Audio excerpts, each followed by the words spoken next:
നമസ്കാരം. സ്ക്രീനിലൊന്ന് നോക്ക്. ഈ പോസ്റ്റ് കണ്ടോ? കഴിഞ്ഞ 2024 ഇലക്ഷനിൽ BJP നേതൃത്വം കൊടുക്കുന്ന ND മുന്നണി അധികാരത്തിൽ വരുമെന്ന് ഉറപ്പിച്ച് ഒരാളിട്ട പോസ്റ്റാണ്. അതായത് രാഷ്ട്രീയം നിരീക്ഷിക്കുമെന്ന് അവകാശപ്പെടുന്ന ഒരു പോസ്റ്റ്. ഈ മനുഷ്യൻ കഴിഞ്ഞ ദിവസങ്ങളിൽ എപ്പോഴും മഹാരാഷ്ട്ര ഇലക്ഷനെ പറ്റിയിട്ട് തെറ്റായ ഒരു ഡാറ്റ പോസ്റ്റ് ചെയ്യുകയുണ്ടായി. അത് തെറ്റാണെന്ന് മനസ്സിലായപ്പോൾ അത് പിൻവലിച്ച ആൾ മാപ്പ് പറഞ്ഞു. ഇപ്പൊ ഇയാള് ഉണ്ടാക്കിയ ഡാറ്റ രാഹുൽ ഗാന്ധിയായിട്ട് കണക്ട് ചെയ്ത് രാഹുൽ ഗാന്ധി മാപ്പ് പറയണം, രാഹുൽ ഗാന്ധിക്ക് മണ്ടത്തരം പറ്റിയെന്നും പറഞ്ഞിട്ട് സംഘപരിവാർ ഇറങ്ങിയിട്ടുണ്ട്. സംഘപരിവാർ ഇറങ്ങിക്കോട്ടെ, News 18 പോലെയുള്ള മലയാളത്തിലെ ചാനലുകളും അതിന്റെ പുറകെ ഇറങ്ങിയിട്ടുണ്ട്. അവന്മാർ അവസ്ഥ ഒന്ന് ആലോചിച്ച് നോക്കണേ.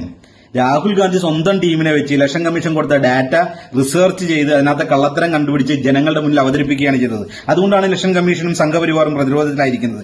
ഞങ്ങൾ പ്രതിരോധത്തിലല്ല, ഞങ്ങളുടെ വിഷയമല്ലെന്ന് പറയുന്ന സംഘികൾ തന്നെ ഇപ്പൊ തെറ്റായ വ്യാജ പ്രചരണങ്ങളുമായിട്ട് മുന്നിലേക്ക് വന്നിരിക്കുകയാണ് രാഹുൽ ഗാന്ധിനെ ടാർണിഷ് ചെയ്യാനായിട്ട്, അയാളുടെ ഇമേജ് കളയാൻ വേണ്ടിയിട്ട്. എന്തുകൊണ്ട്? കാരണം രാഹുൽ ഗാന്ധി പറഞ്ഞതിന് സ്വീകാര്യത കൂടി. രാഹുൽ ഗാന്ധി പറഞ്ഞത് സത്യമാണ്. ഇലക്ഷൻ കമ്മീഷന്റെ വിശ്വാസ്യത ഇന്ത്യയിൽ ഉടനീളം പോയിരിക്കുന്നു. അത് മനസ്സിലാക്കിയ സംഘപരിവാർ ഒരു വ്യാജ പ്രചാരണമായിട്ട് വന്നിരിക്കുകയാണ്. കേരളത്തിലെ മാധ്യമങ്ങളും അത് ഏറ്റുപിടിച്ചിരിക്കുന്നു. ജനങ്ങളോട്, സമൂഹത്തോട് എന്ത് പ്രതിബദ്ധതയാണ് ഈ മാധ്യമങ്ങൾക്കുള്ളത്?